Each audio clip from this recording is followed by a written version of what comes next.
द्वितीय विश्व युद्ध वर्ष 1939 से 45 के बीच होने वाला एक सशस्त्र विश्वव्यापी संघर्ष था। इस युद्ध में दो प्रमुख प्रतिद्वंद्वी गुटधुरी शक्तियां जर्मनी, इटली और जापान तथा मित्र राष्ट्र फ्रांस, ग्रेट ब्रिटेन, संयुक्त राज्य अमेरिका, सोवियत संघ और कुछ हद तक चीन शामिल थे। यह इतिहास का सबसे बड़ा संघर्ष था जो लगभग 6 साल तक चला था। इसमें लगभग 100 मिलियन लोग शामिल हुए थे और 50 मिलियन लोग, दुनिया की आबादी का लगभग 3%, मारे गए थे। युद्ध के कारण द्वितीय विश्व युद्ध के कई प्रमुख कारण थे।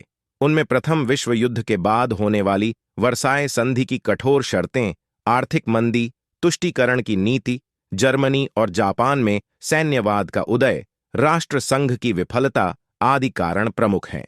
वर्साय की संधि प्रथम विश्व युद्ध के बाद विजयी मित्र राष्ट्रों ने जर्मनी के भविष्य का फैसला किया। जर्मनी को वर्साय की संधि पर हस्ताक्षर करने के लिए मजबूर किया गया था। इस संधि के तहत जर्मनी को युद्ध का दोषी मानकर उस पर आर्थिक दंड लगाया गया, उसके प्रमुख खनिज और औपनिवेशिक क्षेत्र को ले लिए गया तथा उसे सीमित सेना रखने के लिए प्रतिबद्ध किया गया। इस अपमानजनक संधि ने जर्मनी में अतिराष्ट्रवाद के प्रसार का मार्ग प्रशस्त किया। राष्ट्र संघ की विफलता। राष्ट्र संघ की स्थापना वर्ष 1919 में एक अंतर्राष्ट्रीय संगठन के रूप में विश्व शांति को बनाए रखने के लिए की गई थी। यह संगठन विश्व के सभी देशों को अपना सदस्य बनाना चाहता था ताकि उनके बीच विवाद होने पर उसे बल के बजाय बातचीत द्वारा सुलझाया जा सके। राष्ट्र संघ का विचार अच्छा था, लेकिन यह सफल नहीं हुआ क्योंकि सभी देश इसमें शामिल नहीं हो सके। इसके अलावा संघ के पास इटली के इथियोपिया पर या जापान के मंचूरिया क्षेत्र पर आक्रमण जैसे सैन्य आक्रमणों को रोकने के लिए अपनी सेना नहीं थी। वर्ष 1929 की महामंदी, वर्ष 1930 के दशक की विश्वव्यापी आर्थिक मंदी ने यूरोप और एशिया में अलग अलग तरीकों से अपना प्रभाव डाला। यूरोप की अधिकांश राजनीतिक शक्तियां जैसे जर्मनी, इटली, स्पेन आदि अधिनायकवादी और साम्राज्यवादी सरकारों में स्थानांतरित हो गईं। एशिया का संसाधन संपन्न देश जापान एशिया और प्रशांत क्षेत्रों पर अपना नियंत्रण स्थापित करने के लिए इन क्षेत्रों पर आक्रमण करने लगा। फांसीवाद का उदय। प्रथम विश्व युद्ध के विजेताओं का उद्देश्य दुनिया को लोकतंत्र के लिए सुरक्षित करना था। युद्ध के बाद जर्मनी ने अन्य अधिकांश देशों की तरह लोकतांत्रिक संविधान को अपनाया। इटली में सन 1920 के दशक में राष्ट्रवादी सैन्यवादी अधिनायकवाद की लहर को फांसीवाद के नाम से जाना जाता है। इस विचारधारा ने स्वयं को लोकतंत्र से अधिक प्रभावी ढंग से काम करने वाली और साम्यवाद को रोकने वाली के रूप में प्रस्तुत किया। बेनिटो मुसोलिनी द्वारा वर्ष 1922 में इटली में इंटरवॉर अवधि के दौरान पहली फांसीवादी तानाशाही सरकार की स्थापना की गई। नाजीवाद का उदय। German national socialist Nazi party के नेता एडोल्फ हिटलर ने फांसीवाद की नस्लवादी विचारधारा का प्रचार किया।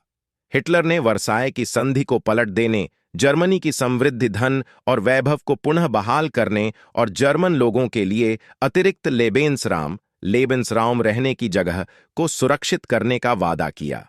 हिटलर वर्ष 1333 में जर्मन चांसलर बना और उसने आगे चलकर खुद को एक तानाशाह के रूप में स्थापित कर लिया। नाजी शासन ने वर्ष 1941 में स्लाव, यहूदियों और हिटलर की विचारधारा के दृष्टिकोण से हीन समझे जाने वाले अन्य तत्वों के खिलाफ युद्ध शुरू कर दिया।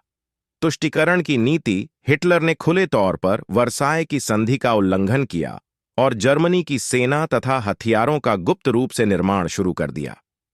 हिटलर की गतिविधियों के बारे में ब्रिटेन और फ्रांस को पता था, लेकिन उन्हें लगा कि एक मजबूत जर्मनी ही रूस के साम्यवाद के प्रसार को रोक सकता है।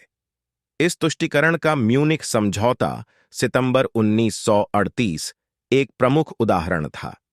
इस समझौते में ब्रिटेन और फ्रांस ने जर्मनी को चेकोस्लोवाकिया के उन क्षेत्रों में प्रवेश करने की अनुमति दे दी जहां जर्मन भाषी लोग रहते थे। जर्मनी ने वादा किया था कि वह शेष चेकोस्लोवाकिया या किसी अन्य देश पर आक्रमण नहीं करेगा लेकिन जर्मनी द्वारा मार्च 1939 में इस वादे को तोड़कर शेष चेकोस्लोवाकिया पर आक्रमण कर दिया गया। इसके बाद भी ब्रिटेन और फ्रांस द्वारा सैन्य कार्रवाई नहीं की गई।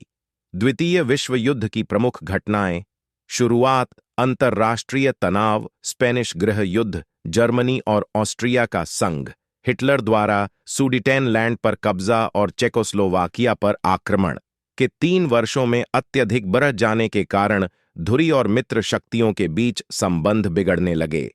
जर्मनी द्वारा 1 सितंबर 1939 को पोलैंड पर आक्रमण के 2 दिन बाद ब्रिटेन और फ्रांस ने जर्मनी के खिलाफ युद्ध की घोषणा कर दी। इस घटना ने द्वितीय विश्व युद्ध की शुरुआत कर दी।